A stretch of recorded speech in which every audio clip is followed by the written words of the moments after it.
The list of Chi-Fi IEM brands includes Hi-Fi, TFZ, TRN, FIO, KZ, and who knows how many others. Hidizs is also in this list of competitors and is essentially a more affordable version of FIO's ever-growing product line. Hidizs has a few digital audio players, portable amplifiers, and obviously IEMs. Hidizs contacted me and asked if I would review their new MS2 IEM. I said yes. Hidizs sent me the MS2 for review. The MS2 is the mid-tier IEM from this company. It costs $90. Does the MS2 bring something new to the crowded IEM market, or is it just another copy and paste product? Hidizs says that the MS2 uses a proprietary 10.2mm dynamic driver with 2 voice chambers. They do make some rather vague claims about the performance of this IEM. I will quote Hidizs directly. They say, quote, "The MS2 has a pretty strong impact, fairly good sufficient depth and extension, as well as excellent transient responses. It has natural, elastic bass and full engaging mids." End quote. This is the type of uncertain comments you read all the time from reviewers, so at least we now get it directly from the horse's mouth.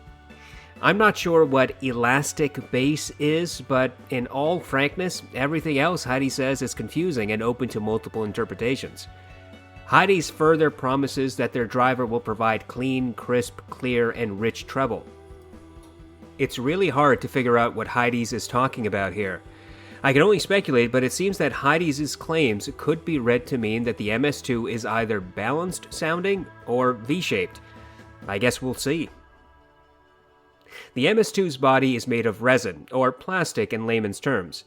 The IEMs are shaped to fit within your ears and should sit fairly flush. This is a typical IEM design, so if you've used similar cone-shaped IEMs, then the MS2 will be nothing surprising. The MS2 comes in 4 colors. All of these colors have a phosphorescent panel.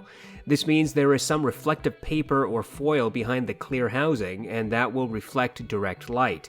In practical terms, the reflectivity is rather obvious. It jumps out and may be a point of contention for those who don't want to draw attention to themselves.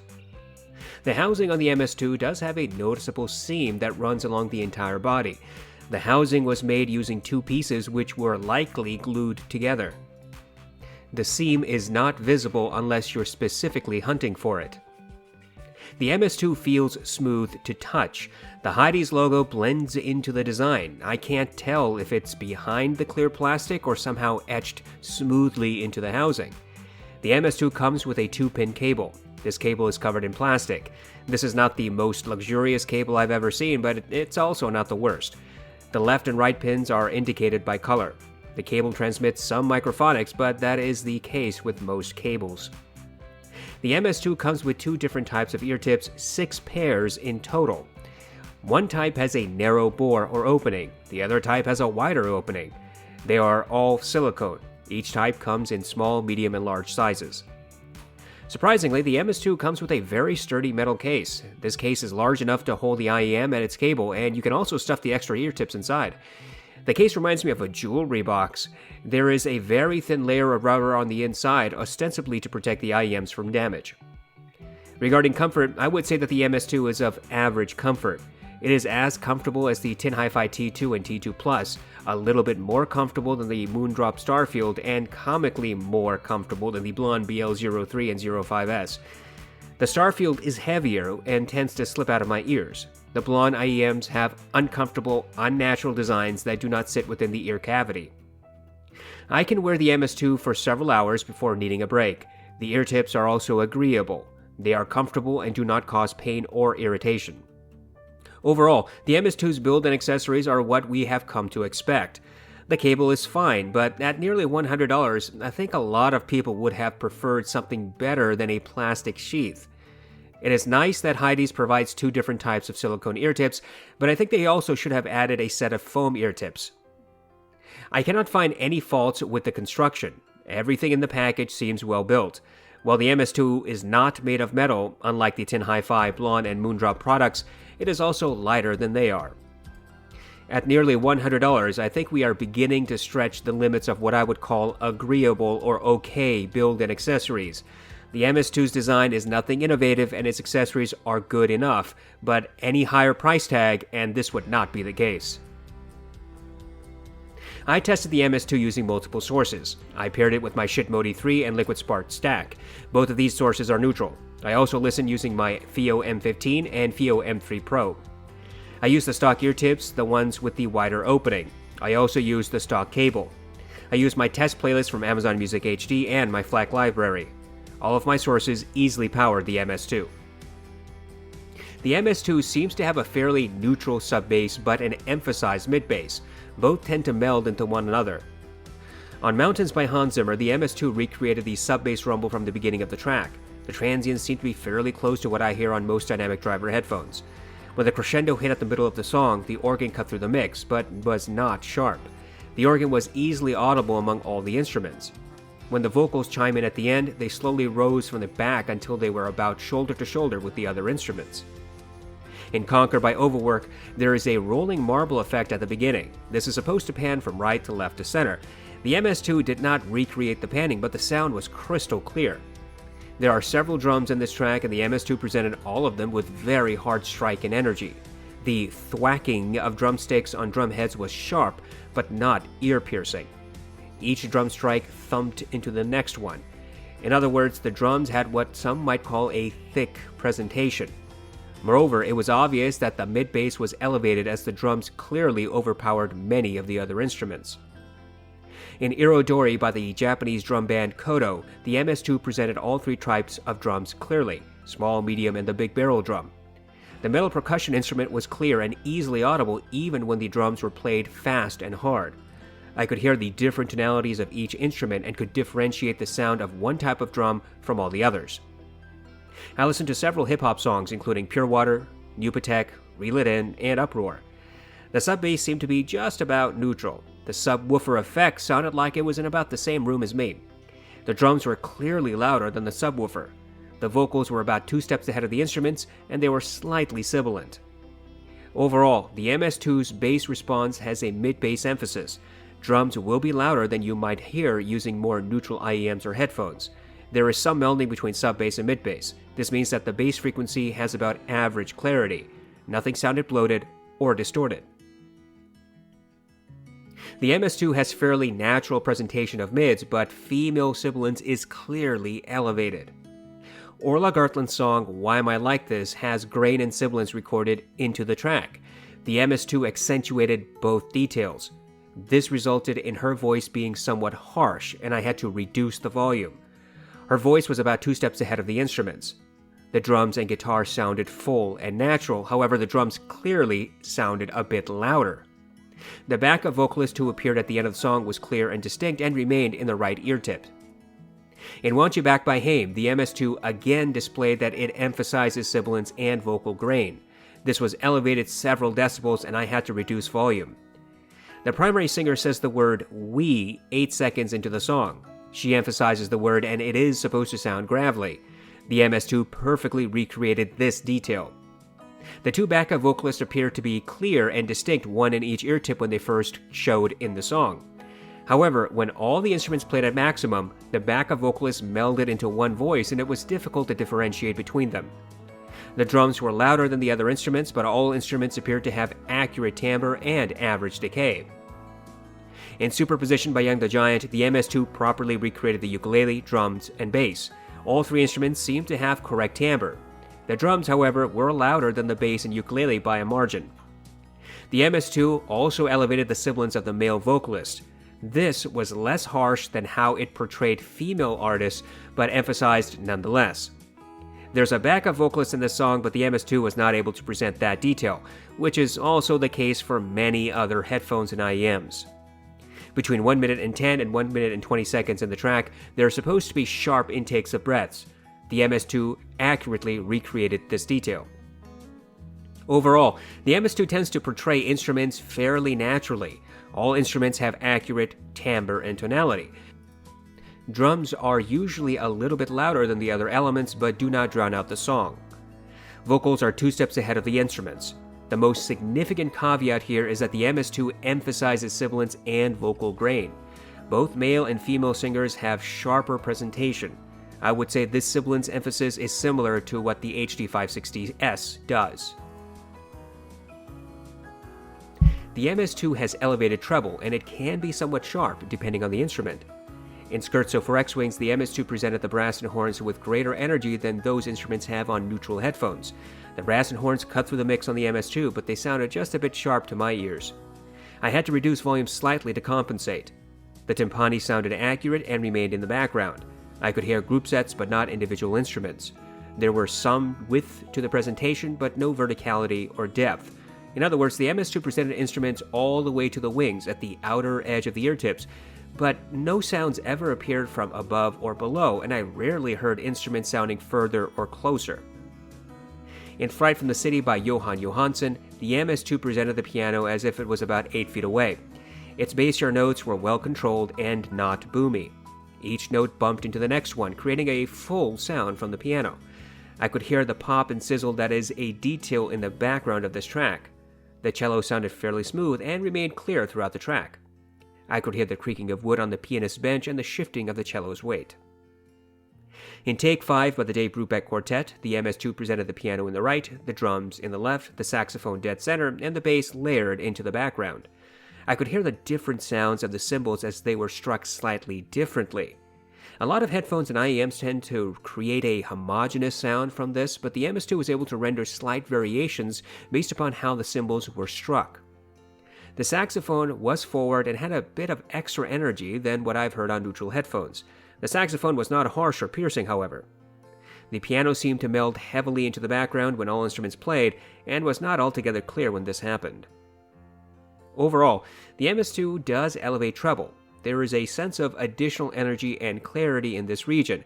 However, some instruments might sound a bit harsh, especially at louder volumes.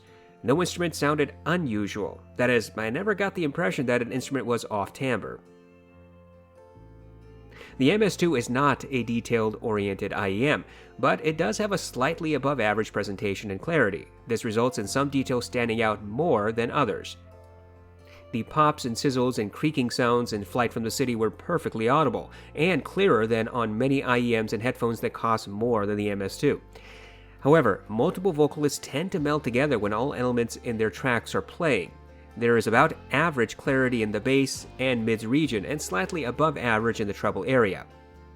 I never heard detail on the MS2 that I had not previously heard on other headphones or IEMs. Certainly, some elements were sharper or more clear than on competitor products, but I never got the impression that the MS2 was giving me something I have not already heard. For a more quantitative test, I used the song New Light by Kazuki. This track has layers of details, including the sound of children playing, wind, rustling of grass, synth, piano, and footsteps. I count the number of footsteps I can hear in the first 60 seconds. The Blonde BL03 presents 5 to 6 footsteps. The Tin Hi-Fi T2 presents 7 to 8 footsteps. The T2 Plus and the Blonde BL05S present 6 to 7 footsteps. And the MS2 presents 8 to 9 footsteps.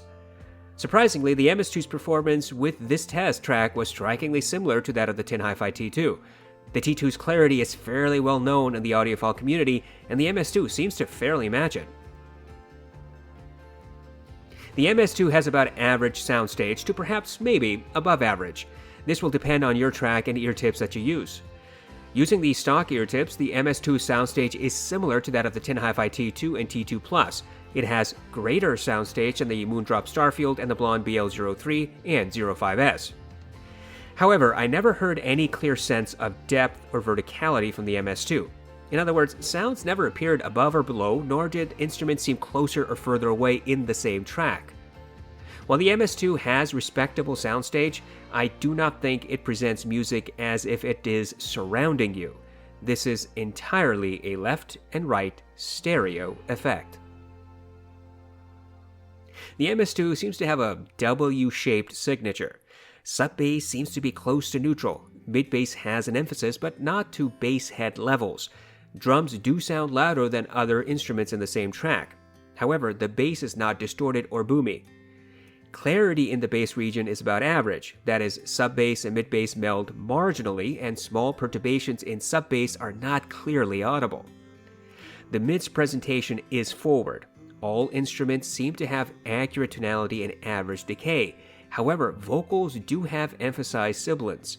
Male and female sibilance and vocal grain is noticeably elevated. Vocals are about 2 steps ahead of each mix. Treble is also elevated. Brass and horns have more energy than they do with neutral headphones. No instruments in this region sounded harsh or piercing, but there is an unmistakable elevation. Detail and clarity is average to above average. The MS2 performs as well as the Tin Hi-Fi T2 in detail retrieval. Pops and sizzles, creaking of wood, intakes of breaths, gravelly nature of some vocals, the picking of guitar strings, all of these details are easily perceptible and clear. Multiple vocalists are clear, but their voices are hard to distinguish when accompanying instruments play at full. Soundstage is about average to perhaps slightly above average. I'd say it's similar to what I hear on the Tin Hi-Fi T2. Overall, the MS2 has a sound that you will either love or hate, and I think it will come down to one major issue: sibilance. The treble accentuation is not particularly harsh or piercing. It seems to mimic V-shaped treble response. Some might say that this treble response is exciting or adds energy to the music. However, if you are sensitive to sibilance, then the MS2 is not an IEM that you would enjoy. Female sibilance is quite elevated. Male sibilance is above neutral, though not quite to the same level as with female voices. In order to put the MS2 into perspective, we should compare it to some popular IEMs. In this section, we will discuss how the MS2 generally compares against the Tin Hi-Fi T2, Ibasso IT00, and Moondrop Starfield. I used to stock ear tips for each product. I listened to all the IEMs as directly compared to the MS2 using a passive A/B switch. I listened to my test playlist through the same parameters as I discussed earlier in this video.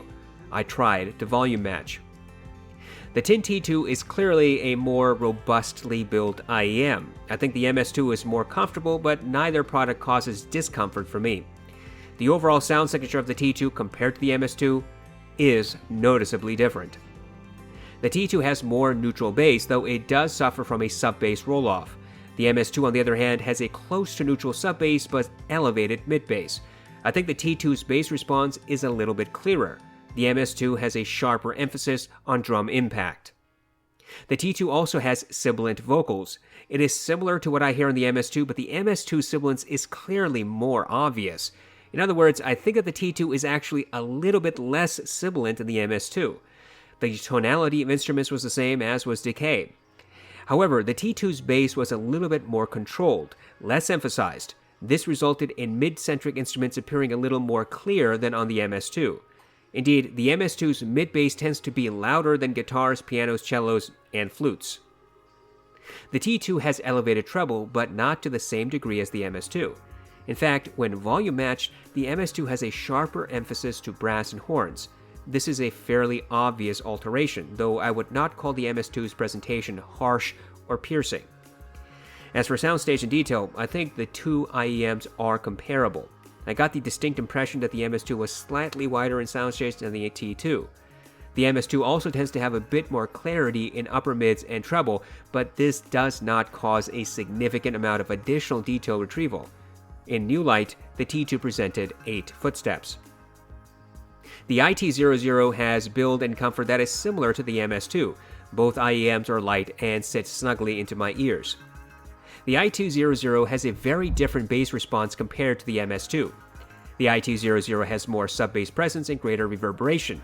Indeed, whenever a subwoofer effect was in a track, the IT00 brought that to the front, while the MS2 kept that sound further into the background. Mid-bass impact is also a bit more elevated on the IT00. In comparison, the mid-bass on the MS2 sounds closer to neutral. However, the MS2 has sharper thwacking of drumsticks on drum heads. The MS2 has a bit more clarity in the bass region. The mids on the IT00 are considerably more neutral than what I hear on the MS2. In fact, the IT00 accurately recreated vocal grain and sibilance. It did not emphasize or roll off either detail. Both male and female vocals sound materially smoother on the IT00. All instruments had the same tonality between these IEMs. However, drums and bass are louder in the mix on the IT00 than on the MS2. The treble on the IT00 is smoother, more neutral than what I hear on the MS2. In fact, brass and horns sound energetic, yet not harsh on the IT00. These instruments tend to be smoother than on the MS2. The MS2, on the other hand, has a bit more clarity in the treble region. This results in slightly greater instrument separation on the MS2. As for soundstage and detail, I would say that the MS2 does appear to have wider soundstage than the IT00. The difference is noticeable, though not really night and day. Regarding detail, I would say that the two IEMs are comparable, but the MS2 does exhibit a bit more clarity, resulting in some details appearing more obviously. In new light, the IT00 presented 7 footsteps. The Starfield is a larger, heavier IEM. It tends to stick out a bit more than the MS2. Moreover, its weight also causes it to lose grip, and I will need to reseat the Starfield from time to time. As for build, the Starfield is durable and quite the opposite of the MS2's plastic housing. The Starfield has fairly similar sub-bass presentation to that of the MS2. It's not the same, but close. I think the Starfield has slightly longer decay of sub-bass. Mid-bass impact is more natural, more neutral on the Starfield. The MS2 tends to provide more energetic, louder, sharper drum strikes. The mid's response on the Starfield is smoother, closer to neutral than what I hear on the MS2. As I indicated before, the MS2 has a significant sibilance emphasis. The Starfield has a slight sibilance emphasis, marginally more than the IT00 but noticeably less than the MS2. Regardless, the Starfield has a little smoother vocals than both the IT00 and MS2. In other words, the Starfield tends to smooth out vocal grain, while the other two IEMs present such detail. Guitars, drums, pianos, and all other mid-centric instruments have the same timbre on the Starfield and MS2. However, the MS2 tends to have a bit more clarity, providing slightly more instrument separation. The Starfield's treble response is markedly smoother and slightly rolled off compared to the MS2. Brass and horns never sounded harsh or piercing, even when I listened to the Starfield beyond safe volumes. The MS2, on the other hand, has sharper emphasis of treble instruments, and this can cause fatigue if heard at higher volumes for a protracted period. I think the MS2 has a bit more clarity and instrument separation in the treble frequency. As for soundstage and detail, my impression is that the Starfield has about average soundstage. The MS2 has the wider of the two. Detail retrieval is greater on the MS2. Some details tend to jump out when compared to the Starfield. Pops and sizzles, creaking of wood, for example, are clearer on the MS2. On new light, the Starfield presented 6 footsteps. Overall, all 4 IEMs have different sound signatures. They all have different performance. Chinese IEMs are a dime a dozen, so to speak. Every month a new IEM pops up in the market, and everybody wants to know how it compares against the multitude of other options. My entry into the IEM world is fairly recent. I started getting more serious about these products a little over 1 year ago. I struggled to navigate through the oversaturated market. I would not be surprised if others had the same problem. The MS2 is a fine product. It makes sound happen, just like every other IEM in the market. There's nothing to hype about this product, but it also does nothing particularly wrong. The MS2 sound signature is W-shaped. There's a mid-bass bump followed by forward and sibilant mids and an emphasized treble. This is not a smooth-sounding IEM in my opinion. In fact, the MS2's vocal presentation will either be a love it or hate it experience. If you are averse to sibilance and treble, then this IEM is not going to make you happy. In fact, if you think that the Tin Hi-Fi T2 has hot treble and upper mids, then the MS2 will be an utter agony for you. Everybody is different. Those who have some hearing loss in the upper frequencies may find the MS2 a more pleasant IEM than other, more neutral products. To you, hearing the MS2 might be the difference between a muddy sound and one where you suddenly experience more clarity than you had before. Moreover, if you prefer sharper sounds being emphasized, that is, if you want to hear the visceral thwacking of drumheads, the sibilance in vocals, and more energy in treble instruments, then the MS2 might be the right combination. Compared to the Tin Hi-Fi T2, Ibasso IT00, and Moondrop Starfield, the MS2 is rather different. Of all these 4 IEMs, the MS2 has the greatest soundstage, and its clarity is on par with the T2. But the IT00 has the smoothest mids and treble. The Starfield has the most balanced sound signature of this bunch, with a slight treble roll-off. The T2 is more tame than the MS2 in some respects. Namely, the T2's bass is closer to neutral and its vocals are a bit less sibilant. Now, on to value. I cannot think of any particular issue with the MS2 that would make me question its current price tag. At $90, it is competing against the Starfield, which is an IEM that has garnered a lot of positive feedback. For better or worse, the MS2 does not sound like the Starfield. In that sense, Hidizs made a smart decision not to try to copy the Starfield sound signature. I cannot tell you whether you will enjoy the MS2. As I mentioned before, I think the sound signature is love it or hate it, and this will depend on your music as much as your sound preferences. Sound signature aside, the MS2 does come with plentiful accessories. The cable is perfectly usable, the ear tips are comfortable and numerous, the protective box is sturdy and practical. So, yes, I would say that the MS2 does provide value for what you get, assuming that this is the sound signature you want. I think that the MS2 should cost a little bit less. Considering its plastic build, I think a price around $60 would have been more appropriate. If that would mean that the MS2 does not have a hard shell protective case and instead a leatherette pouch, then so be it. Ultimately, the MS2 is a competent IEM with decent build, good accessories, and a sound signature that is different enough from some of the popular competition that it is still relevant for your consideration.